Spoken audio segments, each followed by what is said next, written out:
For mine and Kody's 10th anniversary, I made him a quilt. Everyone says Mary was the problem. But what if she was the scapegoat all along? After multiple therapy sessions among the 4 sister wives discussing Mary and her absence from Axel's birth, Christine decides it's time for a candid conversation. You bring a lot with you when you come in the room. And you bring a lot of baggage when you come in the room. She invites Mary over and essentially says, every time you walk into a room, you bring a lot of emotional baggage. So what do we do with that? It's a fair point, because Mary does carry a heavy emotional presence. I don't know, she comes into a room and she's been so burdened lately. At a follow-up sister wives lunch after therapy, Mary is completely shut down, disconnected, quiet, clearly waiting for someone to notice her mood and coax her into participating. Her demeanor feels awkward and tense, like she's holding out for someone to ask if she's okay, rather than simply engaging. Then comes the sit-down in Christine's library. But I wouldn't have had you come in. Christine doesn't mince words. She tells Mary that she often acts withdrawn, as though she expects others to plead with her to be involved. Christine points out that this dynamic is exhausting and feels emotionally manipulative. The message is clear. This pattern needs to change. You're guarded. I'm pretty guarded all the time. Mary's response centers around one word: guarded. She says she doesn't feel safe having conversations in Christine's space, that she has emotional walls up, that she's protecting herself. She insists she's fine, even though it has taken several therapy sessions to even reach this point of discussion. The repetition is striking. Mary uses guarded almost like a shield, repeating it so often it begins to lose meaning. Instead of engaging in dialogue, she builds metaphorical walls in real time. This moment marks a turning point. While it may be tempting to read Mary's behavior as simply self-protective, it also comes across as rigid and emotionally inaccessible. It's difficult to form meaningful relationships when someone consistently waits for others to do all the emotional labor. Mary struggles with flexibility and seems uncomfortable in the polygamous dynamic. She appears better suited for a one-on-one relationship where her need for structure and control might be a better fit. Her challenges aren't due to malice, but rather a mismatch between her personality and the demands of plural marriage. And decided to take another pregnancy test, and it was positive again. She's not a bad person. She's someone raised in a strict religious system that told her this way of life was the only way to be worthy. She tried to live it, but she never quite meshed with the others and was often penalized for that mismatch and for her struggles with infertility. Polygamy demands a near impossible level of emotional maturity, asking people to be endlessly patient and selfless while also enduring jealousy, loneliness, and rejection.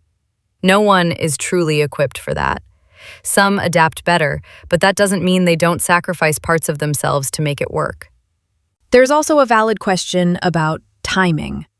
If Christine truly wanted a healing conversation, why wait until the cameras were rolling to address these issues? If she wants to have a safe conversation with me, I don't feel like this is doing it. Delivering a harsh truth in a public setting can feel more performative than sincere, and it adds to the perception that Mary is being singled out. Mary's emotional withdrawal didn't happen in a vacuum. Over time, repeated feelings of exclusion and invalidation took a toll. She became silent, not out of manipulation, but out of self-preservation. Her guarded stance may not always be productive, but it is understandable.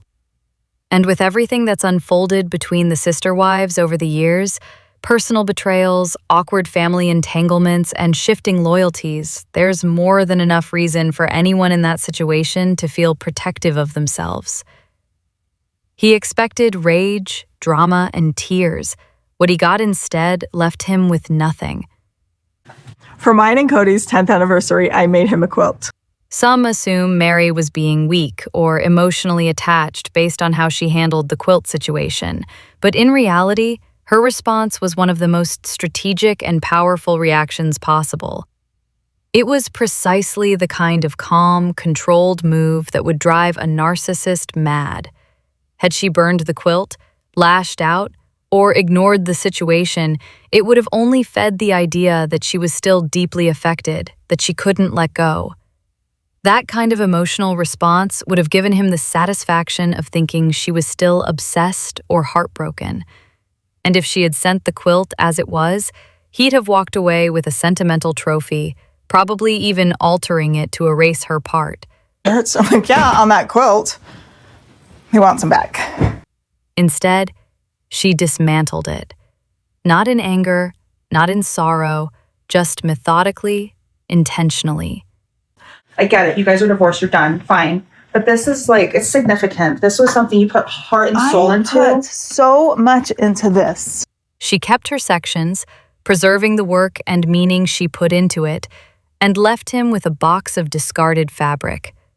There was no emotional payoff for him. No quilt, no drama, no sadness. Just scraps.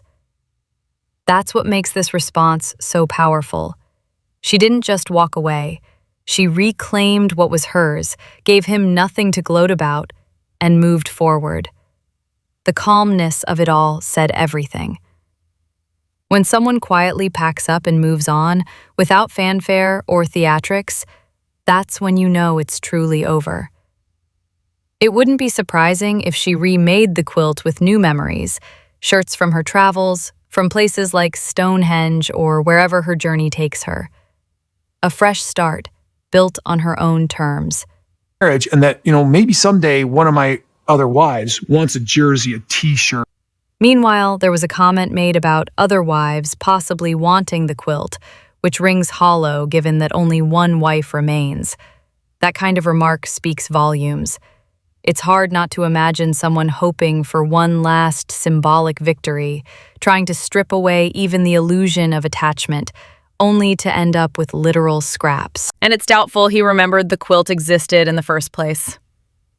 Sentimentality has never been his strong suit. But once he did care.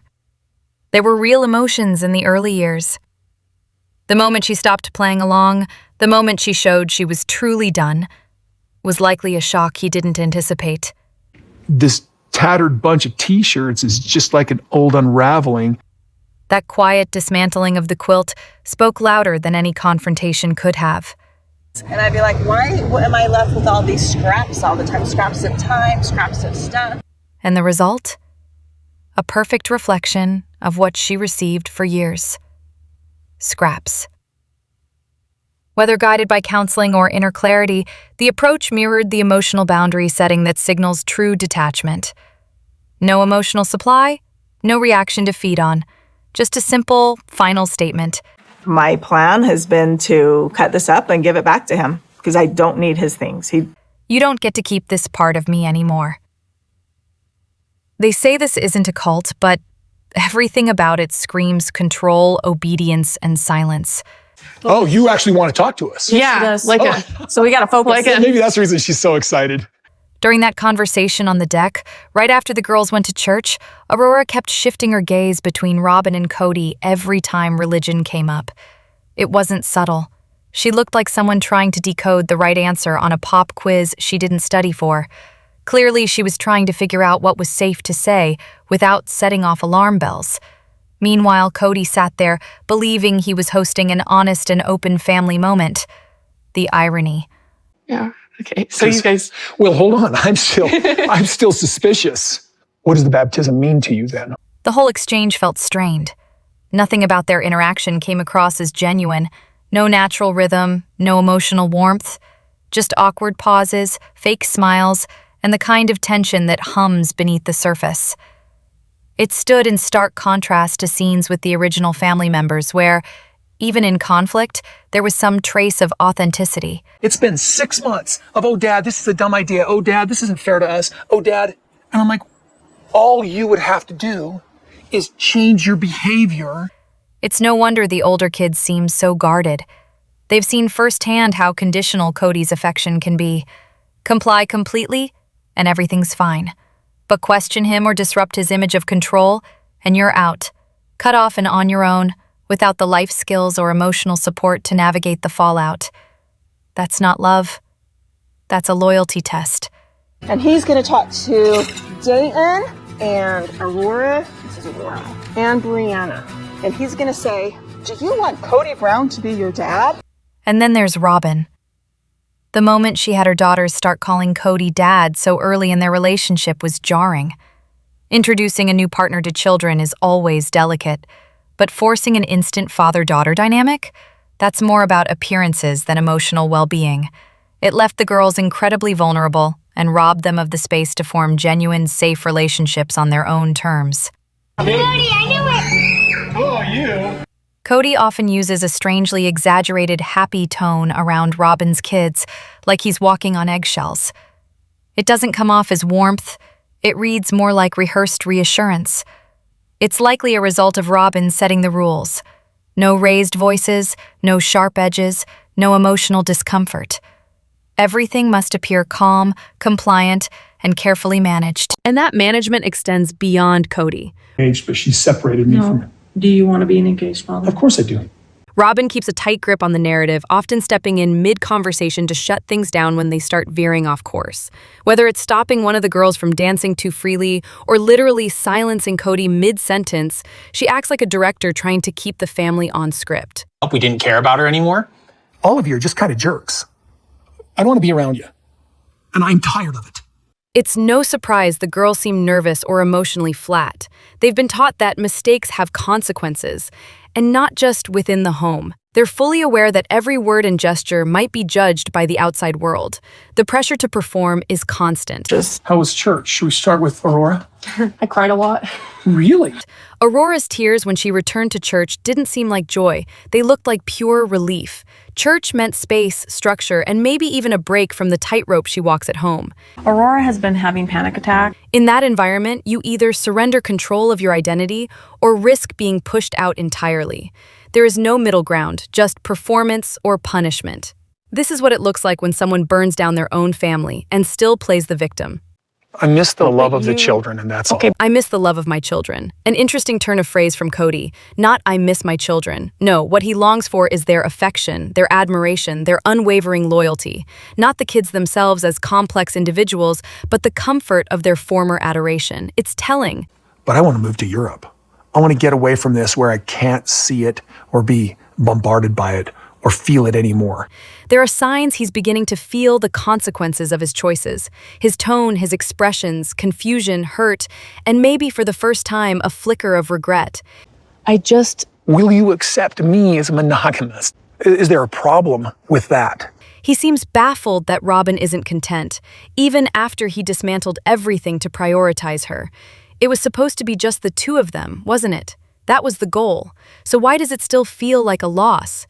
Whatever I've done in these marriages, they're done. Because it is a loss. The family he once had, the structure that revolved around him, is gone. He traded it all, and what remains is silence, distance, and discontent. There was even a chance to begin repairing things. That sounds Is that scary. If I could have my Christmas wish, Kody and the boys would get this figured out and we could have Christmas together. That Christmas, Mary offered to host Christmas Eve for the whole family. Robyn refused. She said it felt unsafe, too risky. That door, cracked open ever so slightly, slammed shut again. I think after we moved to Flagstaff, all of us were seeing fractures in the family culture. Kody and Robyn rarely speak in concrete terms. They say they miss the family experience or the holiday feeling. Never individual names. Never I miss Gabriel or I miss Garrison. Because the others were never treated as real people with thoughts, boundaries, and grievances. Only supporting characters in someone else's narrative. We could do a family reunion here, because Christine and I have talked about doing a reunion with our kids. Yet the original family, Christine, Janelle, and the children, continues on. They celebrate together, support one another, and remain close. The very dynamic Kody once claimed to value is alive and well, just without him. He's on the outside looking in. This is what it means to reap what you sow. I think with regards to like social distancing and stuff, Dad kind of expects every other person in the family. He doesn't miss his children. He misses when they were too young to see clearly, when they still vied for his attention and mistook his absence for authority, when love was automatic, not earned. Never trust someone who cries about being powerless while pulling every string behind the scenes. Preston signed consent letter forms for me to adopt the kids. Hey, Robyn. Just curious. Why exactly are you still not trying to work things out with Preston? I mean, wouldn't that be what's best for Dayton, Aurora, and Brianna? According to your values, just because you broke up doesn't mean the marriage is really over, right? Even if you're not in her room, you stay in the house, you sleep on the couch, you get a cot. So why not move back in, sleep on his couch, plan awkward date nights, and generally trudge through life in a relationship you no longer want? Because, hey, that's what's expected in your culture, isn't it? I know. Man, you're freaking me out. If you're not working out something out with somebody else, like, that's bullcrap. Like, go back. Funny how you got to decide when your marriage was over, but somehow the original 3 wives weren't allowed the same option. Yes, Preston is remarried now, has a new family, and is also fighting cancer. I think Robyn and I are giving her different messages. Like, we're not on the same page on this. But the way you hold others to a standard you clearly rejected yourself is something. You made me promise you that. That doesn't mean the marriage is over. And the way you keep pleading with Kody while he's visibly uncomfortable and repeatedly tells you to stop, it's unsettling. For once, people might actually agree with him. There's a line between emotional appeal and emotional pressure, and you're crossing it. I feel so powerless. You say you feel powerless, but it's hard to reconcile that with how much control you've wielded in shaping the narrative. The contrast between your confusion over the breakups and the clarity from the other wives is stark. I don't really consider myself married to Mary. If she wanted to move on and marry another, she wouldn't get an argument with me. Even Kody seems done, with the family, the relationships, and polygamy itself. As for your previous marriage, it doesn't really add up that you were the one who ended it. Your ongoing hostility toward Preston suggests otherwise. You've painted him in a very dark light, alluding to coercion, negligence. We haven't been on a four-wheeler since Dayton had his accident. Dayton was with some friends out of town and he got into a four-wheeling accident. Even blaming him for Dayton's ATV accident, when it was later confirmed that it happened with Kody present. There's a lot of venom there for someone who supposedly walked away on her own terms. The way you talk, it's like you were the one left behind. Like you can't imagine anyone walking away from your man. And Robyn's like, Mary, just hang in there, Mary. And then to me, she's like, you've got to reconcile this. It's hard to watch someone advocate so strongly for obedience and endurance in marriage, but only when it's someone else doing the suffering. Stop romanticizing obsession. What you're about to see is not devotion, it's domination. And you're okay with me going to church? Like, you're not going to have some sort of problem with that? I mean, As long as you guys aren't blocking me out, like I want to come. Kody expressing a desire to attend church with Robyn and her daughters, who are all adult women, is a concerning example of controlling behavior. He stated that his reason was fear that other men might pursue Robyn at church, which raises serious questions. Because the first time I saw you in our church. While places of worship are meant to be centers for spiritual growth and reflection, his assumption that church is a setting for romantic pursuit reflects more about his mindset than reality. You mean you both or just you? I think Robyn's the most comfortable person for any of my children to speak with. This attitude suggests a deep sense of ownership rather than partnership. The idea that a woman cannot attend a spiritual gathering without being surveilled by her husband speaks to a dynamic rooted in control, not love. Regardless of how others may perceive Robyn, what matters is that her husband seems to view her as a possession, something to guard, rather than a person to trust. There's a lot of men interested in Robyn, and they were sort of trying to get around me and to her. Kody's identity appears increasingly tied to Robyn being an idealized partner. Once centered around being the charismatic leader of a plural family, his self-worth now seems linked to the belief that Robyn is uniquely desirable, envied by other women and pursued by other men. This perception has allowed him to deflect responsibility for the breakdown of his other relationships, reframing them as jealousy-driven rather than acknowledging any personal failings. I didn't think that I would get jealous. I didn't think that mine and Kody's relationship would ever be bad. He has also made comments suggesting that his other wives and even his children are jealous of his relationship with Robyn, which reveals a troubling dynamic. Rather than being concerned with the emotional well-being of his family, He appears to relish the idea that others are envious of what he considers a superior bond. This behavior is consistent with a pattern in which people project their own tendencies onto others. If Kody once viewed church as a venue to meet women, he may now believe that others do the same, thus projecting that insecurity onto Robyn. In this worldview, women who are seen as available are automatically targets, reinforcing a possessive and objectifying approach to relationships. There are also questions about the origins of Kody and Robyn's relationship. Some accounts suggest their courtship may have involved private meetings and selective disclosure, which could contribute to his current insecurity. If their relationship began with a degree of secrecy or deception, it might explain his lingering distrust. Finally, public displays such as making Robyn showcase her jewelry or status signal a need for control and validation. This kind of behavior departs significantly from expressions of mutual love and respect and instead suggests an underlying dominance dynamic. What is being presented is not affection, it is control, masked as devotion. Robyn isn't misunderstood. She's just good at playing the victim. Frustrating. My mom calls me the Brown family scapegoat. Does Robyn actually realize she's the villain of the story? Has it ever crossed her mind that most people watching find her grating and hard to sympathize with?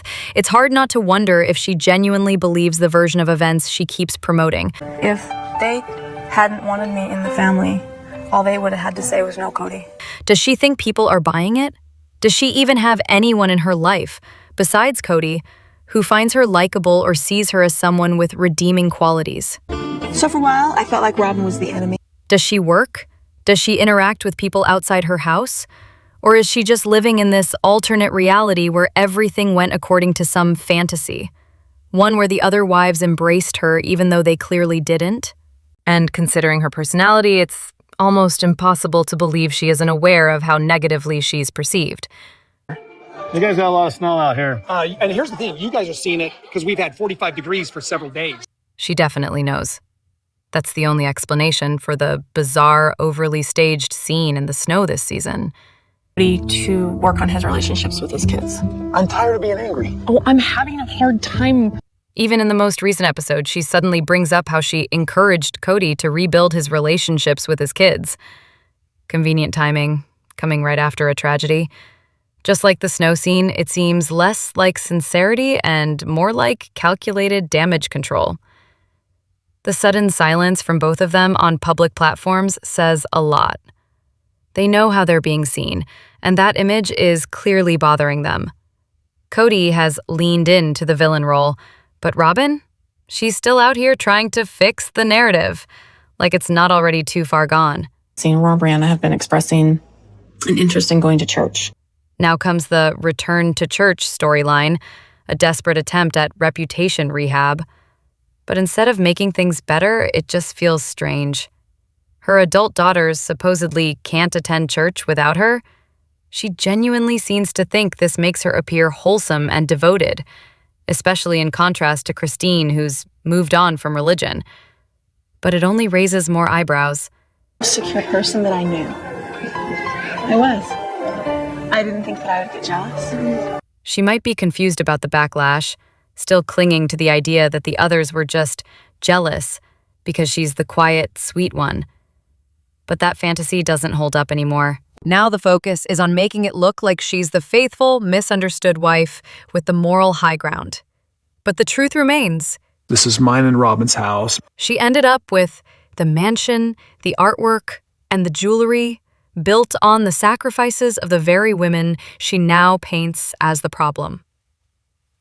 That's all from me for now. If you enjoyed hanging out, tap like. Let's see if we can hit 1,000. I'm Elena. Thanks again. Bye now. Ta-ta.